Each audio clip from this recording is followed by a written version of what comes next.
Amuna kenanami di bagasan guaran Kristus Yesus. Melalui tema di perjumpaan na tiga hali hita marhite virtual live songonon na laho pagopason ngulua porsi munak kenangate. Alai pinaheba-heba ma jamita peaon di bahasa Indonesia songon nasomal asabui sudah madai. Kita berdoa. Pujian syukur kami kepadamu Tuhan atas karunia yang berkelimpahan kami rasakan dalam hidup ini. Terutama bagi para ibu-ibu, kaum perempuan di gerejamu HKBP Bakom ini yang masih tetap setia mengikuti renungan firman Tuhan dalam PA walaupun melalui virtual, melalui digital ini Tuhan, teknologi yang begitu tinggi ini sampai firman-Mu kepada para ibu. Berkat itu kami akan dengarkan dan siap mendengar Engkau. Sebab itu kami persiapkan hati dan pikiran kami, seluruh kehidupan kami sebentar ya Tuhan, untuk Engkau sirami dengan firman-Mu yang kudus. Terima kasih ya Yesus. Amin. Ibu-ibu yang kasih Yesus, firman Tuhan menjadi santapan rohani kita. Dalam PA ini adalah dari kitab Mazmur pasal 65. Mazmur 65 ayat 1 sampai ayat 6 saya perdengarkan, saya bacakan untuk kita, demikian firman Tuhan. Nyanyian syukur karena berkat Allah. Untuk pemimpin biduan Mazmur Daud nyanyian. Bagimulah puji-pujian di Sion ya Allah, dan kepadamulah orang membayar nazar. Engkau yang mendengarkan doa, kepadamulah datang semua yang hidup. Karena bersalah, bila mana pelanggaran-pelanggaran kami melebihi kekuatan kami, Engkaulah yang menghapuskannya. Berbahagialah orang yang Engkau pilih dan Engkau suruh mendekat untuk diam di pelataran-Mu.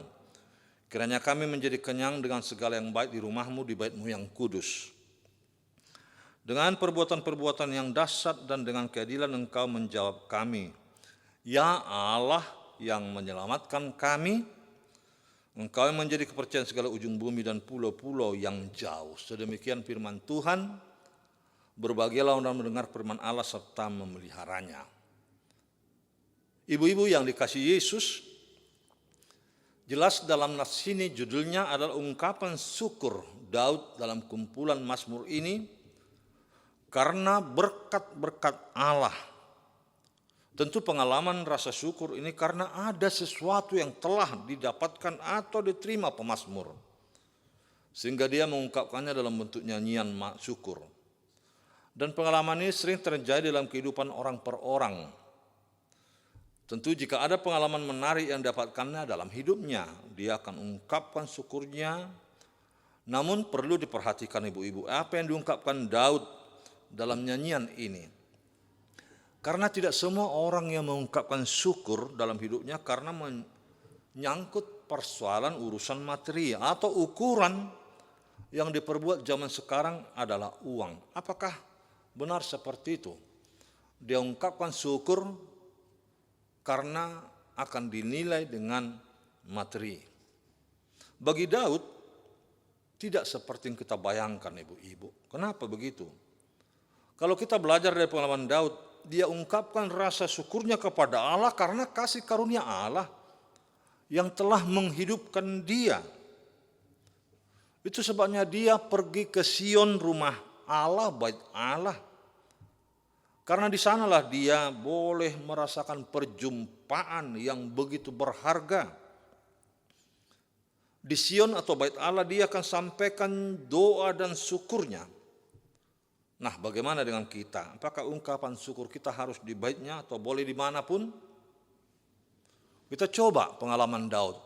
Dia hanya fokus di bait Allah. Yang pertama dia sebutkan bagimulah puji-pujian di Sion. Artinya kepada Allah.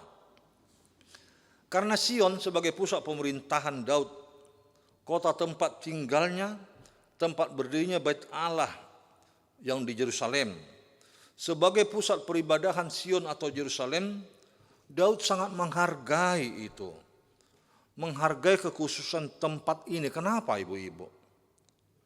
Jika kita dalami nas ini, beberapa kali Daud menyinggung hal itu, kekhususan bait Allah yang di Sion. Yang pertama, di sanalah tempat atau lokasi puji-pujian. Ayat 1. Dan di bait Allah di Sion tempat berkumpulnya orang-orang pilihan Tuhan dan berkumpulnya orang dari berbagai tempat. Kalau kita baca tadi ayat 5 dikatakan mendekat untuk diam di pelataranmu. Yang ketiga dari ayat 5 kita dapatkan sumber kepenuhan dan inspirasi dari perbuatan baik hanya ditemukan di bait Allah.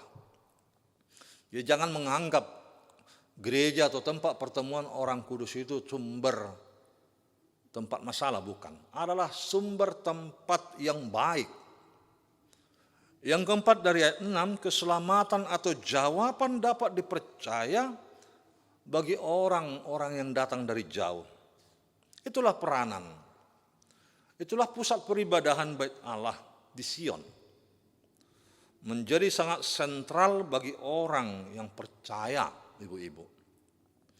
Dan tentu ini terjadi jika ada kerinduan akan bait-Nya, di mana Allah ditemukan, Allah bersemayam, Tuhan tinggal di bait-Nya. Dan di dalam perjanjian lama, ibu-ibu, peranan bait Allah di Sion dipahami sebagai tanda kehadiran Allah. Apakah hal seperti ini masih kita rasakan di saat ini? Kalau kita berkumpul di gereja, Allah hadir, atau justru kita menjauhkan diri dari kehadiran Allah? Yerusalem, tempat bait Allah, tanda kehadiran Allah di tengah-tengah umatnya, di mana posisi tabut perjanjian diletakkan. Dengan demikian sangat jelas bahwa perjumpaan atau menemukan Tuhan Allah hanyalah mungkin terjadi di bait-Nya yang kudus. Apa yang dilakukan orang di bait-Nya tentunya ini tidak harus lagi diperjelas. Karena fungsi atau peranan bait Allah sebagaimana juga kita pahami zaman sekarang, yaitu sebagai gereja, pusat persekutuan orang percaya, di mana kita menyampaikan puji-pujian, pusat doa, tempat mengaku dosa, tempat mengaku pelanggaran kesalahan kita, terlebih lagi mendengar sabda firman Allah yang kudus, yang menyatakan keselamatan melalui pemberitaan dan memperdengarkan suaranya, memperdengarkan perintahnya bagi orang yang datang ke bait-Nya. Jangan sekali-kali tinggalkan gereja, ibu-ibu. Selalu rindu walaupun hari ini, besok, kapan ke depan masih kita mengadakan kebaktian, ada di rumah, ada yang di gereja, tetapi jangan sekali-kali tinggalkan persekutuan itu. Itu sebabnya yang kedua ini pemazmur mengajak kita mendekat dan datang kepada Allah. Itu yang harus ibu-ibu lakukan. Datang dan mendekat kepada Allah. Ibu-ibu yang kasih Yesus, satu pengalaman tersendiri sewaktu saya mengadakan perkunjungan gereja-gereja besar yang ada di Jerman di kala dulu. Ada kesempatan saya untuk studi tour. Banyak gereja-gereja peninggalan zaman abad pertengahan. Kini fungsinya hanyalah sebagai tempat wisata di kala senggang. Banyak orang datang berkunjung ke Jerman hanya melihat gereja yang begitu cantik, megah, besar, unik. Apakah menjadi itu fungsinya tempat kunjungan? Jika demikian terlampau dangkal barangkali jawabannya ke sana. Karena fungsi peranan gereja tempat berkumpul bersekutunya orang percaya dan mendengar firman Allah, mendengar sabdanya, berdoa bersama orang-orang lain. Itu yang dilakukan Daud. Dan orang banyak yang datang ke bait-Nya, Sion, sebagai pusat peribadahan. Daud mengalami banyak pergumulan, ibu-ibu. Pergumulan di tengah-tengah keluarganya sehari-hari, pergumulan sebagai pemimpin umat Israel dalam pemerintahannya, tetapi juga Daud adalah pemimpin di keluarganya. Banyak masalah tentunya, sama seperti yang kita hadapi. Namun perjumpaan dan semua yang dilakukannya dengan Allah di bait-Nya dan kerinduannya, itu dilakukannya walau dia sebagai raja tanpa melihat status kedudukan, pangkat jabatan, datang ke bait-Nya. Dia adalah yang diurapi Allah. Daud dipilih Tuhan. Sama seperti kita, ibu-ibu juga dipilih Tuhan. menjadi seorang ibu di tengah-tengah keluarga. Namun apa yang harus ibu-ibu lakukan? Walau penuh dengan pergumulan persoalan yang kita hadapi, sampaikanlah itu hanya kepada Allah. Jalan satu-satunya adalah datang kepada Tuhan dan mendekat kepadanya di bait-Nya. Atau persekutuan pribadi barangkali di rumah tangga kita, dikala kita menghadapi pandemi COVID-19 ini masih ada yang kebaktian di rumah. Adakan itu, lakukan itu. Bahwa Daud di dalam pengalamannya ini dipersonifikasikan, digambarkan seperti ayat 2. Kepadamulah Tuhan semua orang membayar nazar. Mengapa demikian? Memang Daud pernah berjanji dalam kesetiaannya kepada Tuhan. Dan semua yang dirasakannya adalah karena penyertaan Tuhan sejak dia menjadi gembala hingga menjadi pemimpin Israel, menjadi raja. Dia menjadi raja dan tinggal di istana, memahami benar betapa perlunya dalam dirinya Tuhan itu. Betapa dibutuhkannya Tuhan di dalam kehidupannya. Sama seperti ibu-ibu. Sekali tidak butuhkan Tuhan, akan terasa ada yang kurang bagimu. Daud melakukan semua ini karena dia merasakan jawaban dari pergumulannya hanya ada temukan dalam perjumpaannya dengan Tuhan Allah. Baik di dalam doanya, Daud tidak menyampaikan kepada orang banyak, tetapi hanya kepada Tuhan Allah Israel. Bandingkan pengalamannya ketika mengaku dosa salah di Mazmur 51. Allah kecewa terhadap dia. Ketika Daud terlanjur mengambil Batseba dan menyingkirkan Uria, Allah menegur Daud melalui Nabi Nathan. Apa yang terjadi? Akhirnya Daud menyesal. Dia sesali semua perbuatan salah dan Allah memberikan pengampunan. Ayat 4. Itu yang dirasakan Daud. Kasih karunia Allah yang tak terhingga atau penyertaan Allah. Diyakini, dilayakkan. Sehingga dia boleh bertemu dengan Allah. Tuhan tempat mengadu, tidak ada yang lain. Daud menyadari bahwa dari dialah, dari Allah, segala sumber berkat dan pengasihannya. Di ayat 5 saya bacakan untuk kita. Berbahagialah orang yang engkau pilih dan engkau suruh mendekat untuk diam di pelataranmu. Semua disampaikan kepada Allah. Karena diyakini Tuhan akan menjawab dan menjadi juru selamat. Itulah satu-satunya yang diyakininya. Ya, fungsi bait sekarang sebagai rumah doa, tempat bersemayam Allah, di mana Tuhan memperdengarkan firman-Nya, tidak boleh disalahgunakan orang.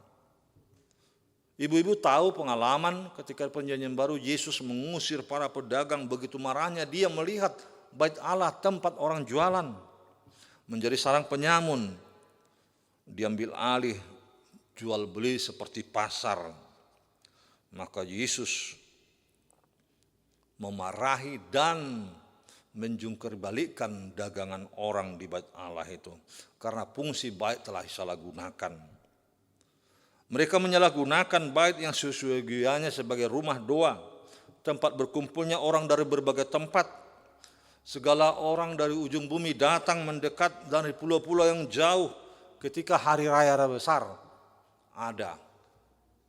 Tetapi beralih fungsi. Saudara-saudara, ibu-ibu yang dikasihi Yesus. Namun sebagaimana yang disebutkan dalam firman ini, khususnya ayat 2 tadi di atas, datang dan mendekatlah kepada Allah. Kita harus sadari, ini semua terjadi jika ada kerinduan. Bagaimana jika tidak rindu? Tentu tidak ada niat mendatangi bait Allah. Orang yang sekali-kali meninggalkan bait Allah, yang senantiasa sebenarnya mendekatkan diri pada seperti ada yang kurang dalam hatinya. Ibu-ibu yang kasih Yesus, sampaikanlah persoalanmu dalam doamu, tetapi bukan rutinitas ya ibu-ibu. Tetapi dengan penuh pergumulan, memfungsikan bait Allah atau di dalam hati ini yang dikatakan Paulus 1 Korintus 3.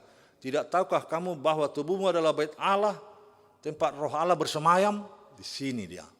Tuhan ada hadir dekat. Mendekatlah kepadanya. Karena apakah dalam bentuk fisik baik sebagai sumber inspirasi kebaikan. Tapi jangan jadikan gereja zaman sekarang tempat menggerutu. Jangan jadikan ibu-ibu gereja tempat persoalan. Jangan jadikan tempat berkumpulnya kita setiap minggu sebagai tempat sungut-sungut karena tidak sesuai dengan selera kita, khotbahnya dan lain penampilan, penaturan dan lain sebagainya. Sehingga gerutu kita, sungut-sungut kita akan sampai kepada Allah dan Tuhan akan memarahi. Jangan sampai seperti itu. Biarlah kita dikenyangkan oleh firman Tuhan ketika akan mendengar sabdanya yang kudus di baitnya. Di ayat 5 dikatakan, berbahagialah orang yang kau pilih dan kau suruh datang mendekat dan menjadi kenyang dengan segala yang baik di rumahmu. Itu kan betapa indahnya nats itu. Dan Tuhan akan menjawab, menunjukkan perbuatan yang dahsyat lagi. Dan dengan penuh keadilan, dia akan menjawab doa-doa kita. Semua ini terjadi ibu-ibu jika kita datang mendekat kepada dia. Yesuslah pusat penyampaian doa dan semua permohonan ibu-ibu. Baik anak keluarga siapapun, hanya Yesus sentralnya. Dan dia akan menjawab doa-doa orang percaya. Terlebih ibu-ibu ya, yang datang kepada Yesus. Karena Yesus juga datang dan berkata kepada kita, marilah kepadaku, hai semua kamu yang letih lesu dan berbeban berat, aku akan memberikan kelegaan padamu. Inilah kasih karunia Allah yang menghidupkan. Sehingga kita boleh berbahagia, bersukacita, menyampaikan syukur kita kepadanya. Terpujilah Tuhan. Kita berdoa. Terima kasih Tuhan atas firman-Mu yang menyapa kami di dalam PA untuk ibu-ibu di gerejamu. Engkau sapa kami untuk selalu bersyukur dan mendekat kepada Tuhan, menyampaikan doa, mendengar sabdamu, hanya itu dapat di bait-Mu yang kudus. Bukan berarti tempat lain tidak boleh kami dengar, boleh saja terjadi, tetapi menurut nas ini Bapa, Engkau telah memberikan terbaik, bahwa di bait-Mu Daud berjumpa dengan Engkau dan menyampaikan keluh kesah permohonan dan menyampaikan syukur. Ini juga harus dilakukan para ibu dan kami semua yang percaya pada Tuhan.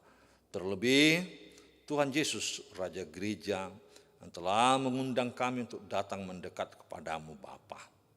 Terima kasih atas segalanya, berkati firman-Mu, ibu-ibu yang selalu bergumul dengan persoalan pribadi lepas pribadi, pergumulan setiap hari di rumah tangga, di kerjanya, dan bahkan di sekitarannya.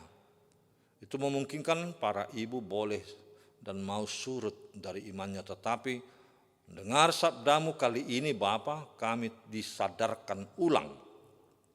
Hanya kepadamu kami datang berserah dan menyampaikan semuanya pergumulan itu.